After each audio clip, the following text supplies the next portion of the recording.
this is Papia Mukherjee and welcome back to my channel. Previous session में हमने discussion की थी micro organism के बारे में। माइक्रो ऑर्गेनिज्म क्या है, माइक्रो ऑर्गेनिज्म कहाँ पे रहते हैं एंड माइक्रो ऑर्गेनिज्म के अंडर में कौन कौन से ग्रुप्स आते हैं।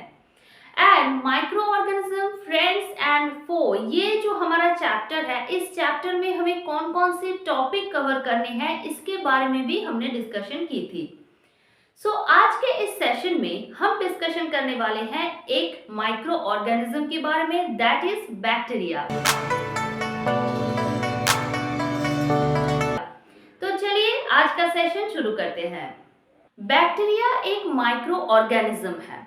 अब एक छोटा सा कंफ्यूजन स्टूडेंट्स के अंदर रह जाता है कि कहीं कहीं पे बैक्टीरिया लिखा होगा, कहीं पे बैक्टीरियम लिखा होगा, तो क्या इन दोनों के बीच बहुत ज्यादा डिफरेंस है? बिल्कुल नहीं। जो बैक्टीरिया है वो एक्चुअली प्लूरल है, यानी कि जब हम बहुत सारे को रेफर करते हैं, बहुत सारे को समझाने की कोशिश करते हैं, तब हम उसे बैक्टीरिया कहते हैं। एंड जो बैक्टीरियम है वो सिंगुलर है, यानी कि जब हम एक की बात करते हैं तब हम बैक्टीरियम यूज करते हैं। ठीक है। जो बैक्टीरिया है that is single celled organism, यानी कि जैसे हमारे अंदर millions and billion cells present है, लेकिन जो बैक्टीरिया है उसके अंदर सिर्फ एक ही सेल प्रेजेंट होता है। सो बैक्टीरिया क्या है? बैक्टीरिया सिंगल सेल्ड ऑर्गेनिज्म है। ठीक है। उसके बाद क्या है? ओनली सीन अंडर माइक्रोस्कोप, यानी कि जो बैक्टीरिया है उसे देखने के लिए, उसे ऑब्जर्व करने के लिए हमें डिवाइस चाहिए, और वो डिवाइस क्या है? वो डिवाइस है माइक्रोस्कोप। उसके बाद आता है found everywhere, soil, air, water, inside and outside of our body. जो बैक्टीरिया है वो कहीं पे भी रह सकता है, वो कहीं पे भी प्रेजेंट हो सकता है, जैसे कि एयर में, सॉइल में, वाटर में, यहाँ तक कि हमारे बॉडी के सरफेस से लेके हमारे बॉडी के अंदर भी बैक्टीरिया प्रेजेंट हो सकता है। ठीक है। उसके बाद क्या आता है? Present cell wall, absent membrane enclosed nucleus. अब देखो, हमारा जो सेल है उसके बाहर क्या रहता है? सेल मेम्ब्रेन रहता है। हमारे सेल के बाहर सेल वॉल नहीं प्रेजेंट होता है, लेकिन जो प्लांट सेल है, प्लांट सेल में सेल वॉल प्रेजेंट होती है।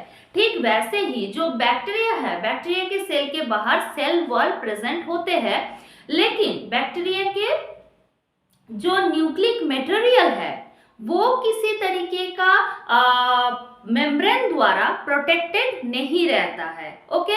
उसके बाद क्या आता है?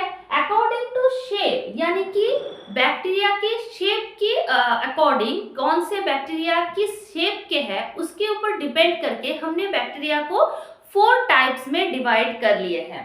कौन कौन सी है? First of all rod shape, जो कि दिखने में कुछ इस तरीके का होता है। नेक्स्ट आता है स्फेरिकल शेप, जिसका स्ट्रक्चर कुछ इस तरीके का होता है। उसके बाद है स्पाइरल शेप, जो कि ऐसे स्पाइरल की तरह दिखते हैं। उसके बाद आता है कोमा शेप, जो कि इस तरीके का दिखता है। ठीक है। तो बैक्टीरिया के शेप के ऊपर डिपेंड करके हमने बैक्टीरिया को 4 टाइप्स में डिवाइड कर लिया है। First of all rod shape, उसके बाद spherical shape, spiral shape and coma shape. और बैक्टीरिया की अगर एग्जाम्पल पूछा जाए आपसे तो आप कहेंगे लैक्टोबैसिलस एंड राइजोबियम। ठीक है। अब हम देखेंगे कि बैक्टीरिया का कुछ फंक्शन। अब हम बैक्टीरिया के कुछ बेनिफिट्स के बारे में डिस्कशन करेंगे। First of all help in making food like curd, यानी कि जो दही है, दही बनाने में भी स्टूडेंट्स बैक्टीरिया हमारा मदद करते हैं। अब ये कौन से बैक्टीरिया है? That is lactobacillus. Now lactobacillus किस तरीके से दही बनाने में हमारा मदद करते हैं, इसके बारे में हम डिटेल डिस्कशन करेंगे बाद में। उसके बाद आता है यूज्ड इन फर्मेंटेशन इंडस्ट्री, यानी कि जो फर्मेंटेशन इंडस्ट्री है उसमें भी कुछ बैक्टीरिया है जो हमारा मदद करते हैं। उसके बाद है नाइट्रोजन फिक्सेशन, यानी कि एटमॉस्फेरिक जो नाइट्रोजन है उसे सॉइल में फिक्स करने में भी कुछ बैक्टीरिया है जो हमारा हेल्प करते हैं। नाउ इसके बारे में हमने कुछ पढ़ा था प्रीवियस सेशन में, दैट इज एक बैक्टीरिया है जो कि लिग्यूमिनस प्लांट्स के रूट्स में रहते हैं।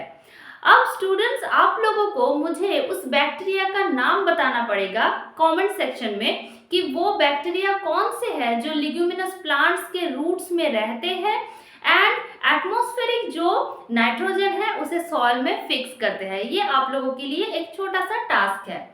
उसके बाद है डिकम्पोजेस वेस्ट ऑर्गेनिक मैटर, यानी कि जो ऑर्गेनिक मैटर है जो कि वेस्ट है, जैसे कि प्लांट्स एंड एनिमल्स की डेड बॉडीज, उसे डिकम्पोज करने में भी बैक्टीरिया हमारा हेल्प करते हैं। ये हो गया बैक्टीरिया के बेनिफिट्स। अब ऐसे बहुत सारे बैक्टीरिया है जो हमारे अंदर डिजीज कॉज करते हैं। अब ये कौन कौन सी डिजीज है जो बैक्टीरिया द्वारा हमारे अंदर होते हैं? वो है कॉलेरा, ट्यूबरकुलोसिस, टाइफॉइड, डिप्थेरिया, व्होपिंग कफ, फूड पॉइजनिंग। ये बहुत इंपॉर्टेंट है आप लोगों के लिए कि बैक्टीरिया के बेनिफिट्स कौन कौन से हैं एंड कौन कौन सी डिजीज है जो बैक्टीरिया द्वारा हमारे अंदर होते हैं। ये आप लोग अच्छे से याद कर लीजिए।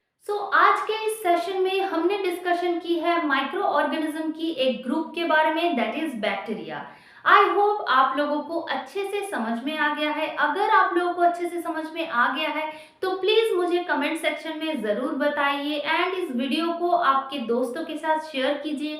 एंड अगर आप लोगों को ये वीडियो से आप लोग अच्छे से समझ पा रहे हैं मेरे वीडियो, तो प्लीज वीडियो पे एक लाइक कीजिए।